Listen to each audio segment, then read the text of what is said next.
నేను course factory app ని download చేసుకున్నాను మరియు మొదటి ప్రయత్నంలోనే ప్రభుత్వ ఉద్యోగం సంపాదించాను. కోర్స్ ఫ్యాక్టరీ యాప్ లో భారతదేశంలో అత్యుత్తమ అధ్యాపకులు ఉన్నారు. 200కు పైగా కోర్సులు, అన్ని పోటీ పరీక్షలకు ఒకే వేదిక. 2020లో ఎంత డెవలప్మెంట్ చూసాం? హైదరాబాద్ ఉంది. ఇప్పుడు ఎంత డెవలప్మెంట్ చూసాం?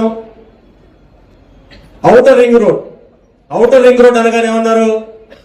భూముల్ని ఔటర్ రింగ్ రోడ్డు కోసం భూములను సేకరించేటప్పుడు వాళ్ళ నియోజకల కోసం చేస్తున్నారన్నారు. కానీ ఈ రోజు ఆ ఔటర్ రింగ్ రోడ్ చుట్టుపక్కల ఎంత డెవలప్మెంట్ వచ్చింది అంటే, ఈ రోజు మనం గనక ఔటర్ రింగ్ రోడ్లు ఎంత చూస్తా ఉంటే మనం విదేశాల్లో ఉన్న అనుభూతి కలుగుతుంది అక్కడ. అంటే అంత డెవలప్మెంట్ వచ్చింది. ఒక హైటెక్ సిటీ కావచ్చు, అలాగే రాళ్ళు రప్పలు ఉన్న ప్రాంతాన్ని, మాదాపుర లాంటి ఏరియాని చంద్రబాబు గారు తీసుకుని అక్కడ హైటెక్ సిటీ కట్టబట్టి ఈ రోజు అంత డెవలప్మెంట్ వచ్చి ఆ చుట్టుపక్కల ఏరియా అంతా కూడా అద్భుతమైనటువంటి డెవలప్మెంట్ వచ్చి ఈ రోజు ఎంతో మంది ఉపాధి పొందుతున్నారు. అది విజనరీ లీడర్ ఆలోచన విధానం ఎలా ఉంటదంటే ముందు చూపుతూ ఉంటది. ఇప్పుడేమంటున్నారు? విజన్ 2047 అంటారు. ఈ విషయంలో తెలుసా మీకు? విజన్ 2047 విజన్ 2047 ఎందుకు అంటున్నారంటే, మనకి స్వాతంత్ర్యం వచ్చి 100 సంవత్సరాలు పూర్తి అవుతుంది. 1947లో స్వాతంత్రం వచ్చింది. 100 సంవత్సరాల తర్వాత నా రాష్ట్రం ఎలా ఉండాలి, నా భారతదేశం ఎలా ఉండాలి, అక్కడ మోడీ గారు భారతదేశం ఎలా ఉండాలో మోడీ గారు చూస్తున్నారు. చంద్రబాబు గారు విజన్ 2047లో 47లో 100 సంవత్సరాల తర్వాత ఈ రాష్ట్రం ఏ విధంగా ఉండాలనేది చంద్రబాబు గారు ఆలోచిస్తున్నారు.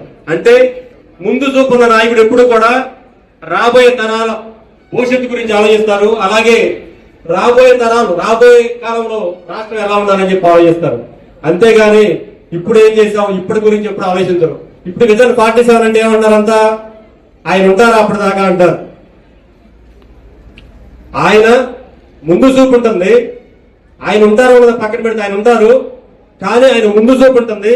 ఇప్పుడు ఎలా డెవలప్ అయింది? విజన్ 2020లో ఎంత డెవలప్ చేశారో విజన్ 2047లో అంతకంటే కూడా అద్భుతమైనటువంటి అభివృద్ధిని, అంతకంటే గొప్ప రాష్ట్రాన్ని మనం భవిష్యత్ తరాలు చూడబోతున్నాయి. ఇదంతా ఎందుకు చెప్తున్నానంటే, విజనరీ లీడర్కి అలాగే ఏమీ తెలియని లీడర్కి ఉన్న సంబంధం గురించి చెప్తున్నాను. అలాగే బాబు గారు ఈ రోజు కూడా ఇంత ఆరోగ్యంగా, ఇంత ఆహ్లాదంగా, ఇంత ఆనందంగా ఉన్నారంటే దానికి కారణం ఏంటి? ఆయన క్రమశిక్షణ. ఫస్ట్ మన క్రమశిక్షణగా ఉండాలి. ఆ క్రమశిక్షణ ఉన్నప్పుడు ఎప్పుడైనా సరే మన లక్ష్యాలు మనం సాధించగలుగుతాం. మనం చూసాం, మాజీ ముఖ్యమంత్రి గారు కొబ్బరికాయ కొట్టాలంటే ఒక అతను తీసుకొచ్చి కొబ్బరికాయ కూడా రాయి కూడా కొట్టుకొని కొబ్బరికాయ కూడా కొట్టుకొని ఇలా కొడతాడు. కానీ మన నాయకుడు చంద్రబాబు గారు వరదలు వచ్చినప్పుడు ఇంత రోజు నీళ్ళలో దిగిళ్ళారు. అలాగే జేసీబీ మీద ప్రయాణం చేశారు. అంటే అక్కడ ఏదన్నా బై మిస్టేక్ ఏదైనా జరిగితే కనుక వాటర్లో పడిపోతారు. అలాంటి సాహసాలు చేశారు. అంటే వయసుతో పని లేదు, చదువులతో పని లేదు, మన దగ్గర ఆలోచన ఉండాలి, మంచి దృక్పథం ఉండాలి. అలాగే నా విషయం చెప్తాను. నేను చదివింది ఎంఏ ఎకనామిక్స్ ఆర్ట్స్ గ్రూప్ నేను తీసుకున్నది. నేను ఫస్ట్ రిలయన్స్ లో జాబ్ చేశాను. రిలయన్స్ టెలికామ్ లో జాబ్ చేశాను. దాంట్లో చేస్తా ఉండగా ఒక అమెరికన్ కంపెనీలో ఆఫర్ వచ్చింది నాకు. IMIR ఒక అమెరికన్ కంపెనీలో ఆఫర్ వచ్చింది. దానిలోకి వెళ్ళాను. అక్కడ చేస్తా ఉండగా ATC అమెరికన్ టవర్ కార్పొరేషన్ ఇప్పటికే ఉంది, పెద్ద బిగ్గెస్ట్ కంపెనీ, అది మల్టీనేషనల్ కంపెనీ. అది దానిలో చేశారు. రాజకీయాల మీద ఇంట్రెస్ట్ తోటి, రాజకీయాల మీద నాకున్నటువంటి ప్రేమతోటి ఆ ఉద్యోగానికి రిజైన్ చేసి నేను ఫుల్ టైం పాలిటిక్స్ లో ఉన్నాను. ఇది ఎందుకు చెప్తున్నానంటే, నేను చదువుకున్న చదువు వేరు, నేను చదువుకున్న ఆర్ట్స్ గ్రూప్, కానీ నా డెసిగ్నేషన్ వచ్చేసి డిప్లాయ్మెంట్ ఇంజనీర్. అంటే నేర్చుకున్న స్కిల్స్ అనేవి, నా పక్కన ఒక RF ఇంజనీర్ ఉండేవాడు. ఆ ఇంజనీర్ దగ్గర నేను నేర్చుకుంటే నా దగ్గర స్కిల్ ఉంది కాబట్టి నాకు చదువు చూడలేదు, నా డిగ్రీ చూడలేదు, నాకు ఇంజనీర్ అని చెప్పి డిజిగ్నేషన్ ఇచ్చి నాకు జాబ్ ఇచ్చారు.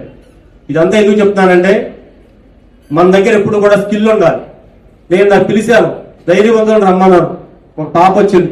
ఈ అమ్మాయిని అప్రిషియేట్ చేస్తున్నాను ఫస్ట్. ఎందుకంటే భవిష్యత్తులో ఈ అమ్మాయి ఏదైనా సాధిస్తుంది, ఎక్కడికైనా వెళ్ళగలదు. ముందు అసలు ఫస్ట్ మనం పిలవగానే ఏమనుకుంటామంటే, ఎందుకు పిలిచారు, ఏమడుగుతారు, క్వశ్చన్లు వేస్తారా, ఏమడుగుతారు, ఇవన్నీ అడుగుతారు. నేను ముందు ఎందుకు పిలిచానంటే, ఇంటర్వ్యూకి మీరు ఇంకెళ్ళలేదు, వెళ్ళిన తర్వాత ఎలా క్వశ్చన్లు వేస్తారు, ఆ ధైర్యం తేడం కోసం మిమ్మల్ని పిలిచారు. ఆ అమ్మాయి నన్ను అడిగాను, నేను పక్కన నిలబడింది అంతే కదా. కానీ మీరు ధైర్యం చేయలేపారు. ఎందుకు చేయలేపారు? భయం. ఫస్ట్ ఆ భయాన్ని వదిలేయండి. ఆ భయాన్ని వదిలిన రోజు మీరు ఎక్కడైనా మాట్లాడతారు. నేను భయపడేవాడిని చిన్నప్పుడు. భయాన్ని వదిలితే ఏదైనా సాధించగలుగుతారు. మీరు అనుకున్న లక్ష్యాలు సాధించాలంటే ఫస్ట్ భయాన్ని వదిలేయండి. ఎవరైనా పిలిచారు ధైర్యంగా రండి, మాట్లాడండి. మాట్లాడినప్పుడే మనం ఏదైనా సాధించగలుగుతాం. ఇప్పుడు ఇంటర్వ్యూలో అలా కూర్చుంటే జాబ్ ఇస్తారు ఎవరన్నా? ఇంటర్వ్యూకి వెళ్తారు, లోపలికి వెళ్తారు, అడిగిన క్వశ్చన్కి ఆన్సర్ చేస్తే ఇస్తారు జాబు, మాట్లాడకుండా కూర్చుంటే ఇస్తారు.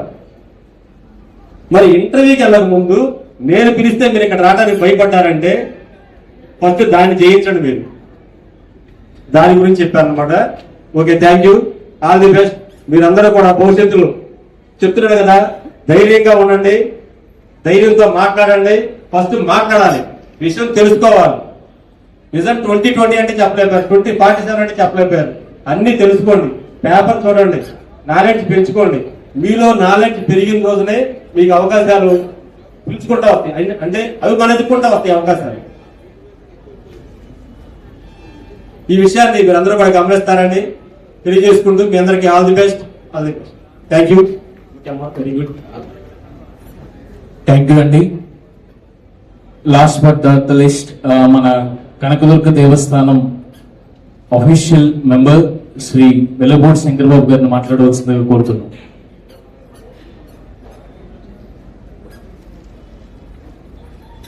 వచ్చిన పెద్దలందరూ కూడా నమస్కారాలు. ఇలాంటి కార్యక్రమాలు చాలా అరుదుగా జరుగుతూ ఉంటాయి. మన తెలుగుదేశం పార్టీ ప్రభుత్వంలోనే ఇలాంటి జరుగుతూ ఉంటే దాంట్లో కార్యక్రమం మన బోడే ప్రసాద్ గారు, వాళ్ళ తనయుడు బోడే వెంకటరావు. ఎందుకంటే ఈ రోజున ఒక పని చేయాలంటే దానికి చాలా చిత్తశుద్ధి కావాలి. వాళ్ళు చెప్పడం మాటలు చెప్తామని చెప్తా ఉంటారు బయట కూర్చొని, కానీ దాన్ని ఒక కార్యక్రమం రూపొందించుకొని ఆ కార్యక్రమాలు చేయాలంటే ఒక తెలుగుదేశం పార్టీ ప్రభుత్వానికి దాంట్లో మీ అందరం కూడా నిజం